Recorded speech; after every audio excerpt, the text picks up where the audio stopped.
आगुकु रज आसुची। रज हेले ओडिया घरे प्रथमे पोड़ पिठा बनी थाए। मु आज बिना चीनी बिना गुड़े बिना कौनसी मिठारे पोड़ पिठा बनैबी।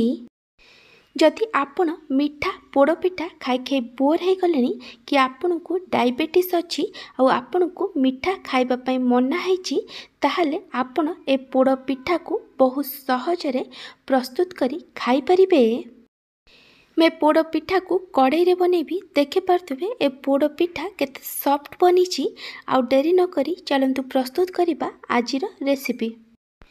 नमस्कार, ट्विंकल किचन को आपण मानकु स्वागत। पोड़ पिठा बनया पई प्रथमे आमे गोटे बैटर बनैबा। सेति पई मेठी गोटे बड़ बाउल ले गोटे कप कोटा चोपा छड़ा बिरी डाली देइची। आउ ता सहित गोटे कप अरुआ चाउल नैची। आपण गिन्ना ग्लास कप कोथरे भी मापिकी बिरी चाउल को नहीं पारिबे। आपण जेतिकी बिरी डाली नेबे सेतिकी चाउल नेबे। तापरे आमे बिरी आउ चाउल को 3 रु 4 थर भल भाबे धोई दबा। तापरे आमे को कवर करी बिरी चाउल को 5 रु 6 घंटा पाई पानी रे बतुरे को छाड़ी दबा। आपण चाहिले राति सारा बिरी आउ चाउल को पानी रे बतुरे की नहीं पारिबे। मेठी बिरी आउ चाउल को गोटे बाउल ले बतुरैची। आपण चाहिले बिरी आउ चाउल को अलग अलग करी बतुरई पारिबे। 5 रु 6 घंटा परे मेठी घोड़णी काढ़ी देइची। एठी बिरी आउ चाउल भल भाबे फुली जाइची। एबे हमें ई बिरी आउ चाउल को बाटिबा। सेति पई मेठी गोटे ग्राइंडर जार नैची। बिरी आउ चाउल को आउ थरे भल भाबे धोईकी ग्राइंडर जार रे देई दबा। तापरे आमे एथिरे अल्प पानी देई बिरी आउ चाउल को भल भाबे बाटिकी नै जिबा। मेठी बिरी आउ चाउल को भल भाबे बाटिकी नै जाइची। एबे आमे ए बिरी आउ चाउल को गोटे बड़ बाउल ले काढ़ी दबा। बिरी चाउल बटार कंसिस्टेंसी आपण एमती रखिबे। आकु बेसी पतला बनैबेनी।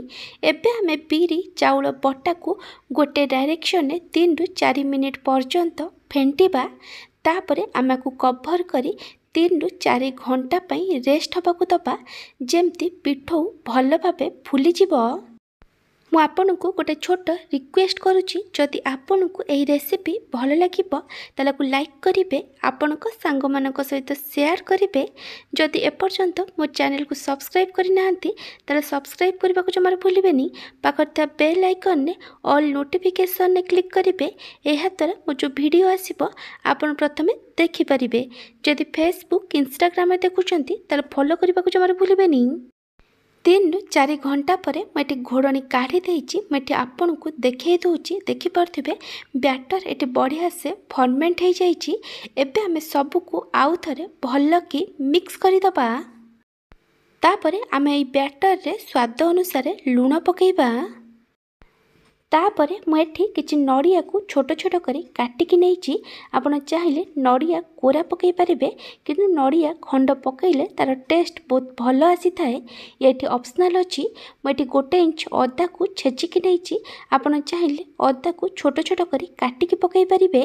मुझे 3टा कंचा लंका को छोट छोट करी काटिकी नैची।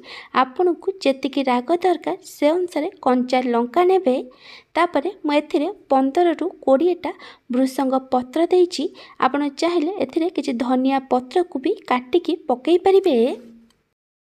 तापरे मु एथिरे गोटे छोट चम्मच गोलमरीच गुंड देइची। आपण आपनक टेस्ट अनुसार गोलमरीच गुंड देबे। आपण चाहिले एथिरे किछि काजू आ किशमिश को भी छोट छोट करी काटिकी पकई परिबे। एबे हमें सब को भल भाबे मिक्स करि दबा। बैटर एठी रेडी हो जाइची। पिठा को पोड़ीबा पाई मेटी कड़ाई रे किछि लूण देइची। एबे आमे को कवर करि दबा। आ मीडियम फ्लेम रे कड़ाई को 5 मिनिट पाई गरम हबा को दबा। मेठी गोटे बड़ बाउल नैची। मैं ए बाउल ले पोड़ पिठा बनैबी। बाउल जगार आपण केक टिन नहीं पारिबे कि टिके मोटा स्टील कि रसर टिफिन बॉक्स नहीं पारिबे। मेठी बाउल ले गोटे छोट चम्मच घिओ देइची। घिओ को बाउल चारिपट साइड भल की स्प्रेड कर देबे। एहा द्वारा जेतेबेले आपनक पिठा पोड़ीजिव से बहुत इजिली बाउलू बाहरी जीव आ घी दबा द्वारा पोड़ पिठारे भी गोटे बढ़िया बास्ना आसीबो।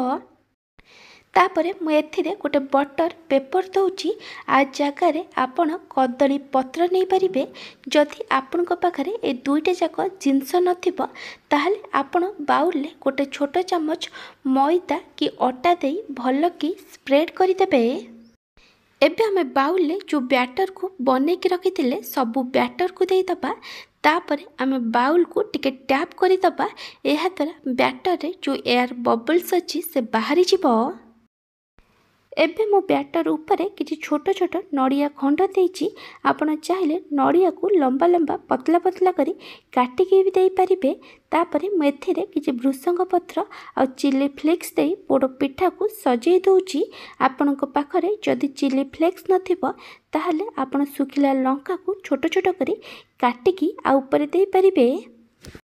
आपण आपणक हिसाब रे पोड़ पिठा को केमते भी सजै कि नै पारिबे।